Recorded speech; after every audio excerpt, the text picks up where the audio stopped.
All right. Welcome, everyone.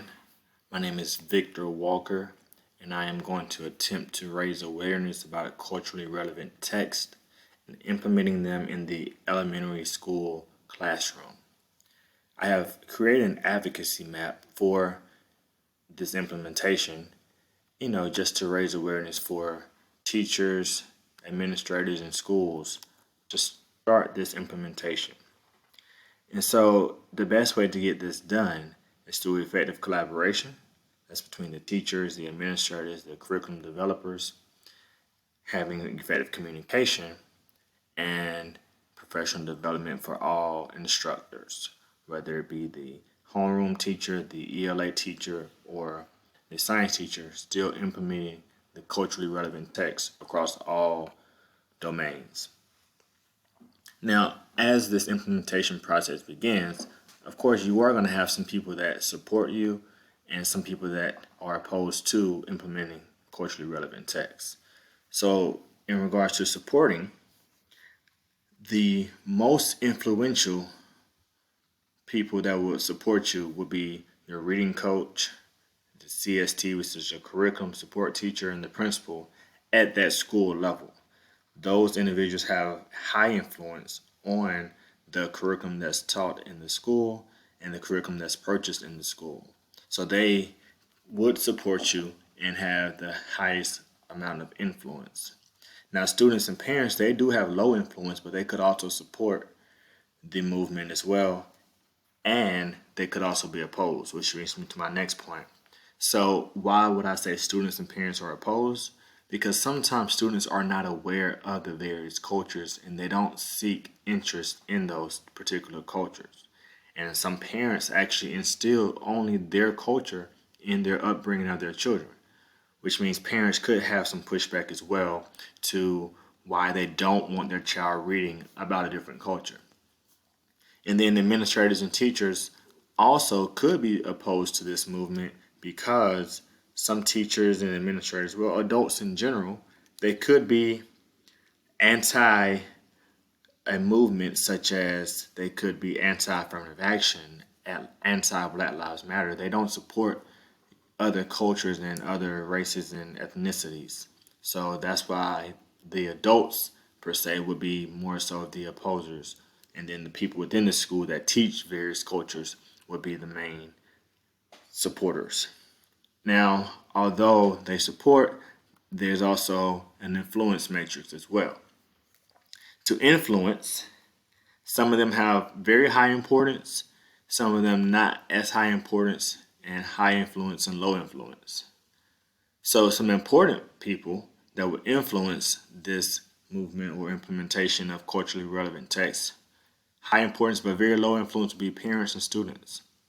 Mainly the low influence because they don't necessarily have the means to purchase or come up with the curriculum that is actually placed within the school. So the parents and students, although they are important, high importance, their influence level is not as high. And the most high influence will be the administrators and teachers. Now, administrators not necessarily just within the school, but also at the district level. The curriculum person for the district, the reading specialist for the district, the whomever's in charge of purchasing the district-wide curriculum, they're going to be very high influence in this particular movement. And of course, teachers, because teachers are the ones that are going to be implementing it in the classrooms. And you don't want to receive pushback or negative energy from the teachers that have to present this information. And then low importance and high influence will be the students. Now, again, they're on the low importance side because they necessarily don't have the means to purchase their own curriculum. However, they are influenced. They do have a high level of influence because they're going to be the ones that are going to be assessed using this curriculum. They're going to be the ones that actually, when I actually did my study previously, they are the ones that actually would read these various types of texts to see if implementing this strategy is going to be effective. Now, some other influence at various levels will be the micro level, which is going to be kind of smaller, could be the parents, teachers, students. Well, in regards to that, you want to make sure that you have everybody's support. All of those stakeholders will be influential to this implementation. Now, with this implementation, you're going to need some instructional coaching because not all teachers are going to know how to teach various cultures. Not all students are going to know how to learn these various cultures because, again, some students are only their culture or no culture. And then with this, schools at the school level, they also need implementation coaching and instructional coaching because a lot of teachers don't know how to teach students of other colors and races. A lot of teachers only teach based on the curriculum that they have been taught, and they don't know how to expand and incorporate other cultures. Now, the macro level, the district personnel, the Department of Education, whether it's locally, nationally, your respective educational organizations, they're going to be the ones that can support you nationally or at a larger span, especially when it comes to ACI, the Association of Children Education internationally, because they actually promote diversity. So with their diversity framework and their diversity focus, they actually support having these diverse curriculums, and implementing culturally relevant text is a great way to touch on each diverse ethnicity and gender and race in your class. And again, you will have professional development and coaching just to ensure that it is done with fidelity and is done effectively.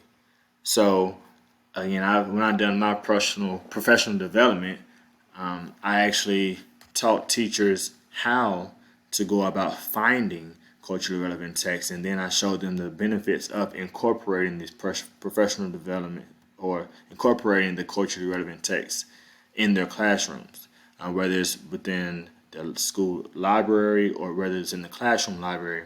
It's great to have some diversity in that library in the class so that students are learning and reading books of choice, beginning with interest surveys.